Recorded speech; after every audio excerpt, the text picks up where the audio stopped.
खुलुमबाय बे समाव मोनसे गोनांथार रादाब रेशन कार्ड बानायनायनि मुङाव नोंथांनाव सोरबा रां बिदों नामा सरकारि अनसुंथाइ होनायनि मुङाव नोंथांनावबो रांनि घुस बिदों नामा जुदि बेबायदि खालामदोंब्ला गोख्रों राहा ला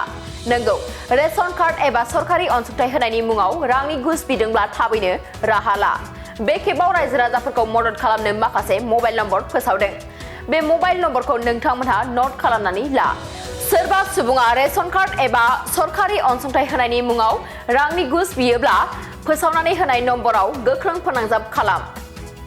24 घन्टानि गेजेरावनो नोंथांनि जेंनाखौ सुस्रांनानै होगोन 6026901243 आरो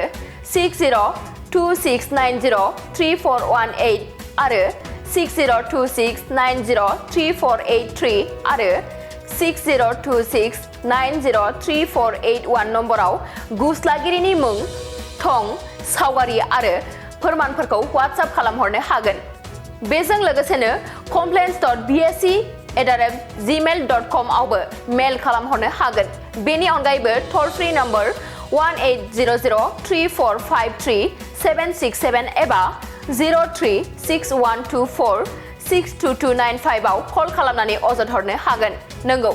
गोबां समावनो सरासनस्रा सुबुंफोरनिफ्राय माखासे खाबु फलान सुबुंफोरा रां थगायनानै लायो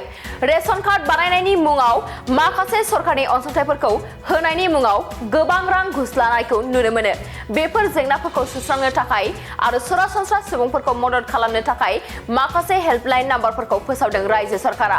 जुदि नोंथाङाबो माब्लाबा बेफोरबायदि जेंनायाव गोग्लैयोब्ला रायजो सरकारा फोसावनानै होनाय हेल्पलाइन नम्बराव थाबैनो फोनांजाब खालामनो हागोन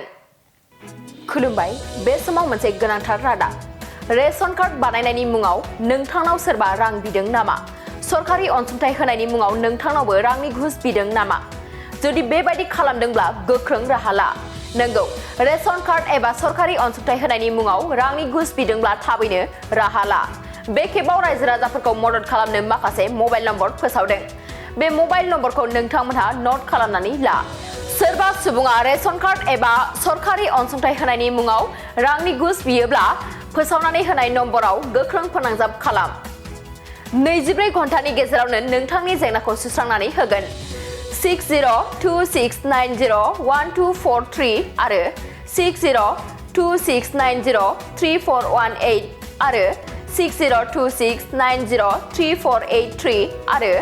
6026903481 नम्बराव घुसलागिरिनि मुं थं सावगारि आरो फोरमानफोरखौ WhatsApp खालामहरनो हागोन बेजों लोगोसेनो complaints.vac@gmail.com आवबो मेल खालामहरनो हागोन बेनि अनगायैबो टल फ्रि नम्बर 180034533767 एबा 03612462295 आव कल खालामनानै अजद हरनो हागोन नंगौ गोबां समावनो सरासनस्रा सुबुंफोरनिफ्राय माखासे खाबु फलान सुबुंफोरा रां थगायनानै लायो रेशन कार्ड बानायनायनि मुङाव माखासे सरकारनि अनसुंथाइफोरखौ होनायनि मुङाव गोबां रां घुस लानायखौ नुनो मोनो बेफोर जेंनाफोरखौ सुस्रांनो थाखाय आरो सरासनस्रा सुबुंफोरखौ मदद खालामनो थाखाय माखासे हेल्पलाइन नाम्बारफोरखौ फोसावदों रायजो सरकारा जुदि नोंथाङाबो माब्लाबा बेफोरबायदि जेंनायाव गोग्लैयोब्ला रायजो सरकारा फोसावनानै होनाय हेल्पलाइन नम्बराव थाबैनो फोनांजाब खालामनो हागोन